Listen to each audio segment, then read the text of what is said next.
Gina opened her eyes. Sleep hadn't been restful, not since Anna was admitted to the hospital. It had been months since then, but he had made no progress. Catatonic. His doctors were still trying to reconstruct his mind, though they had told her that he would never be the same. It was early afternoon, but Gina's sleep cycle had been erratic for months, only going to sleep when she was too tired to stay awake. Climbing out of her bed, the bed she shared with Anna since they moved to Mars, Gina picked her way past heaps of dirty laundry to the bathroom. Nothing mattered to Gina anymore, nothing but Anna. Even her own health had suffered since she stopped visiting him at the hospital. It was too sad to see him there. Dr. Tamar had recommended she stop coming and start therapy. She chose to stop seeing him, but she had not attended a single therapy session. After using the facilities, Gina moved through to the lounge. The coffee table was a mess, empty takeout cartons and dirty plates stacked on and around it. Only the end of the table was clear, space enough for her to use its computational abilities. She moved to the chair and began her work.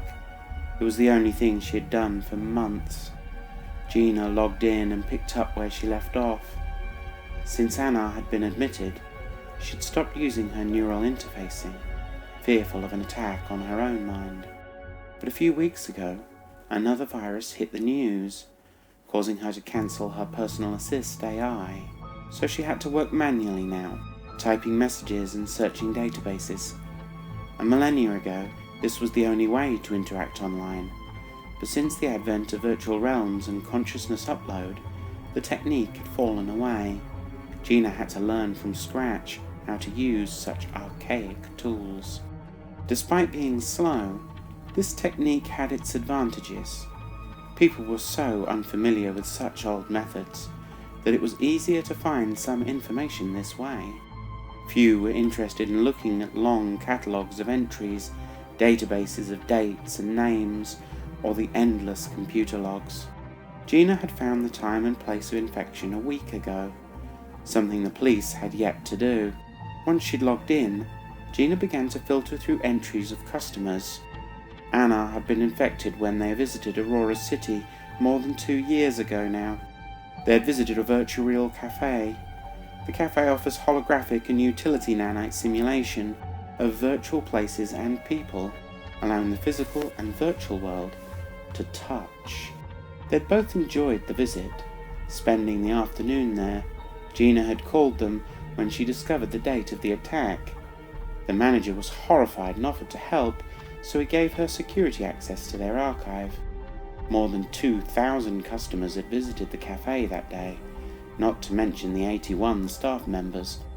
Over the last week, she'd been through the data on every member of staff, discounting them all as the attacker. But now she had a mountain of work ahead. Before getting stuck into it, Gina began to filter the entries, looking for customers with a connection to the restaurant, Anna or herself. The lack of other cases suggested it may be personal. That's what the police had said. Anna and Gina had visited Aurora City every year for a while. Because her sister was married to a Martian canine, they moved to the city a decade ago. He'd gotten work there as a chef, but they moved again a few years later, so she and Anna had stopped visiting the city. Filtering through the customers, she found 2 former employees and 57 people that she or Anna had met before. Still a lot of people to go through, and all she could look at was data connection times and sizes. She carefully compared them, looking for inconsistencies where the virus may have hidden. By the time the sun was setting, she had discounted the former employees and 9 others, one of which had engaged in an illegal transaction at the cafe, but her stomach was reminding her to eat. There were no clean plates, bowls, or even cups, so she washed a cup and a spoon before making a coffee and opening a can of chili. Soon Gina was back at work, eating cold chili from the can as she examined entries. It was midnight when she finally found a discrepancy. Not a small one either. an employee of another store where Anna and Gina had purchased a desk. She still had the desk. It was Anna's, so he could spend time working on his art. Numerous half-finished drawings still scattered on it. Gina couldn't bear to clear them away, barely able even to look at the desk.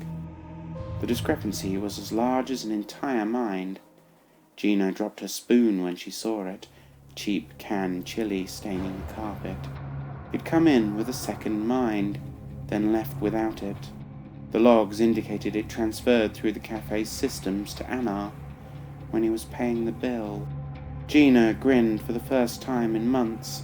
She was excited, but it was short-lived. Searching for information on this person yielded results, but not what she was hoping for.